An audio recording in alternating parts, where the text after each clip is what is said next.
In the days after the January 6th attack on the Capitol, even some of Donald Trump's longtime Republican allies couldn't stomach his insurrectionist ways anymore. There's no question, none, that President Trump is practically and morally responsible for provoking the events of the day. All I can say is count me out. Enough is enough. But of course, that outrage quickly dissipated, with Senator Lindsey Graham hopping on a plane with Trump less than a week later. And despite efforts from Democrats and some Republicans in the House to draft a bipartisan proposal that they say met every demand from GOP leaders in Congress, McConnell came out against the deal last week. After careful consideration, I've made the decision to oppose the House Democrats' slanted and unbalanced proposal for another commission to study the events of January the 6th. So an equal number of Democrats and Republicans is, quote, slanted and unbalanced. And while the House did pass the bill last week, with 35 Republicans breaking ranks to support it, without McConnell on board getting the necessary 10 Republicans in the Senate, appears pretty doubtful. But in an op-ed in the Boston Globe, my next guest argues such an effort is the only way for the country and the Republican Party to move forward. That would be former Republican U.S. Senator from Massachusetts, then Ambassador to New Zealand and Samoa, and now the President, CEO, and Dean of New England Law, Boston, Scott Brown. Senator, good to see you. Thanks so much for being here. Jim, great to be on, and good evening to you and your viewers.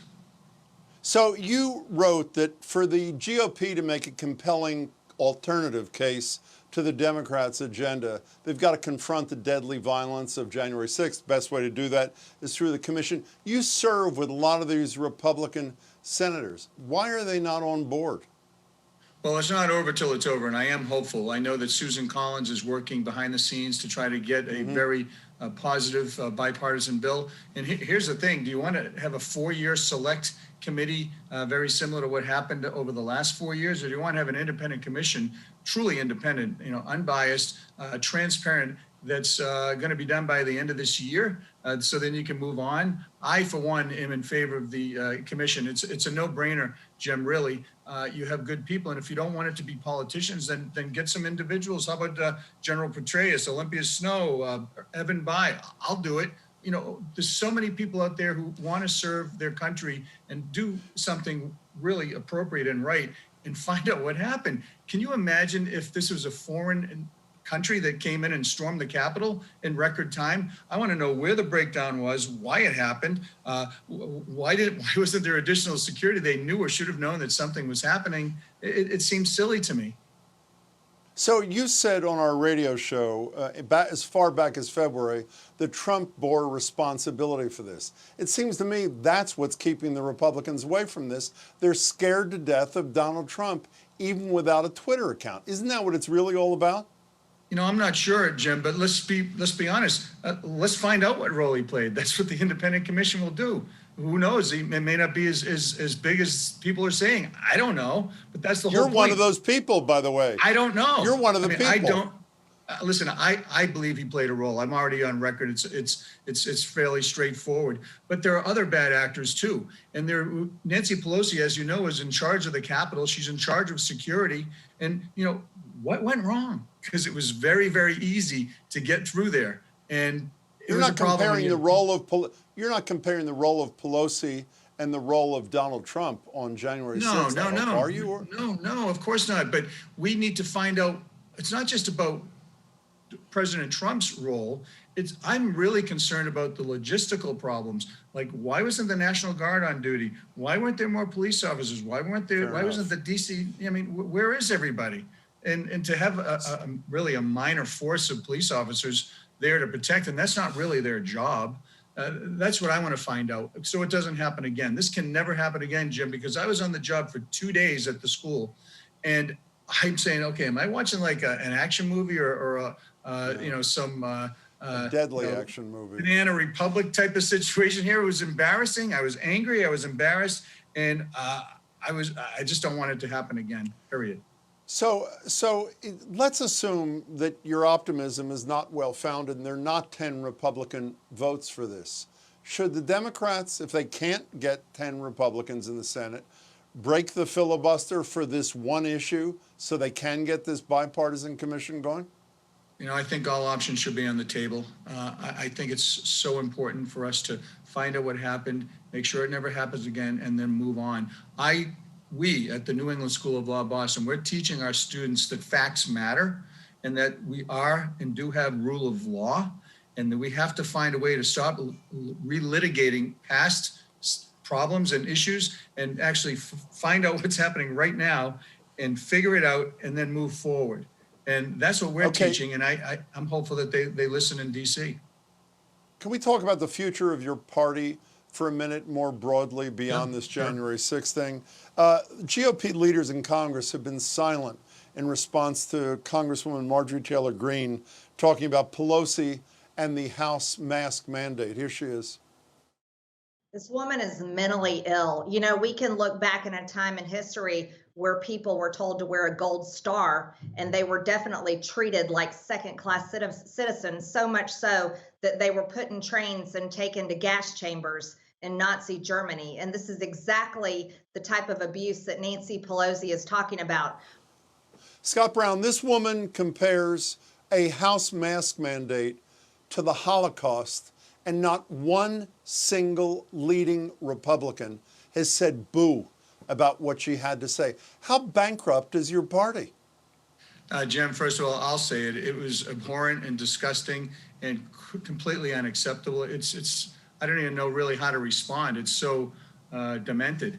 That being said, yeah, what type of party are we? Are we a big tent party, Ronald Reagan, bring everybody in, or are we going to be a narrow, small tent party? And that's what is important. That's why we have to stop relitigating the past, focus on the facts of today, have this commission and start working together. Because while she's talking about masks, guess what? China's trying to eat our lunch, building and militarizing islands, changing the law of the air, of the sea, stealing our intellectual property. You see what's happening with Iran, Israel, Hamas, Russia. There's so many things that are important. Inflation, high cost of fuel. How about our debt and deficit? Why don't we focus on the things that really matter to people, not about whether Nancy Pelosi is mandating a mask in Congress? No offense. Does anyone really care what Nancy Pelosi does in Congress or that representative? It doesn't have any bearing on our lives right now. We want them to do the people's business.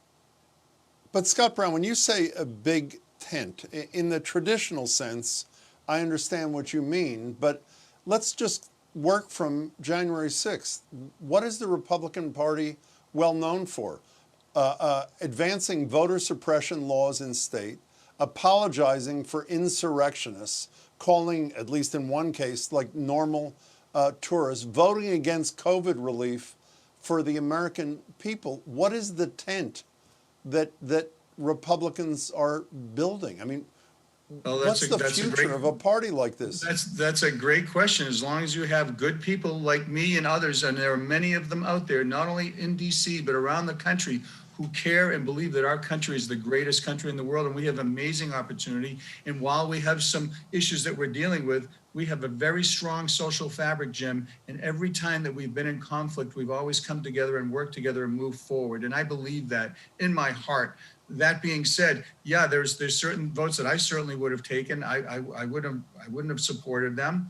And there needs to be some leadership in the House and Senate. I'm glad you had 35 Republicans in the House support this initiative. And you look at the whole comment about tourists. Are you kidding me? They weren't tourists. There were some people probably that maybe a handful, but they were so there to support. Confidence? I'm sorry to interrupt. Do you have confidence a Republican Party, as constructed, advancing the issues they now advance, can survive as a major party in this country? Well, listen, I'm not a fortune teller, but we'll soon see. There are still some very good people up there. I referenced Susan Collins, who's one of the hardest workers up there and is a problem solver, and she's intimately involved right now in this commission effort. And I wish her well, and I hope that she has success, because it'll benefit not only the party. Quite frankly, I think this issue is bigger than any party. I think making sure we figure out what happened and why is way bigger than any Democrat or Republican party. And I believe in a vibrant two-party system. In order for our democracy to work, we need a vibrant two-party system. Absolutely. So listen, as you know, Jim, we've known each other for decades. I'm a glass half full guy. I'm not there, but I am speaking out. I'm speaking out. I'm doing what I can to try to help and push this along. And I encourage others to do the same. Last thing from me, Scott Brown, on CNN yesterday, and then on a favorite radio show of yours in New Zealand, the AM show, you were asked if you could support Donald Trump if he were to run again in 2024. And it seemed to me that you were leaving the door open. You said, I don't know. Why don't you know? No, I didn't say that, Jim. What I said is the beauty of being in New Hampshire. The beauty of being a New Hampshire voter, I'm having my no BS backyard barbecues again. And it's in 3.5 years. I don't think too many people are really thinking about that. And we're going to bring every candidate through New Hampshire, and they're going to have to earn my vote because I am an undecided voter. Undecided, first in the nation primary state voter, as there are probably 70% here in New Hampshire. And I look forward to being part of that. Can you imagine a circumstance in which you'd vote for Donald Trump in 2024? I think it's probably unlikely. You know, it's unlikely that he may run. He may get the nomination, but I don't believe he'll win. But are you done with electoral politics for yourself? Yeah, right now I'm done, Jim. As I said on your show, I believe, and it got picked up. I'm pretty disgusted by and this is a perfect example, something that should be a no-brainer, a no-brainer. Yeah. Okay, just get it done. Do the people's business, get it done, move on. Until we kind of come to the realization and grapple with what happened on January 6th. We're going to be kind of muddling around, and I find that unacceptable. Good luck with law school. Be well. Thanks, Talk to you Jim. soon. Scott Brown, thanks for your time. Cheers. Thank you, everybody.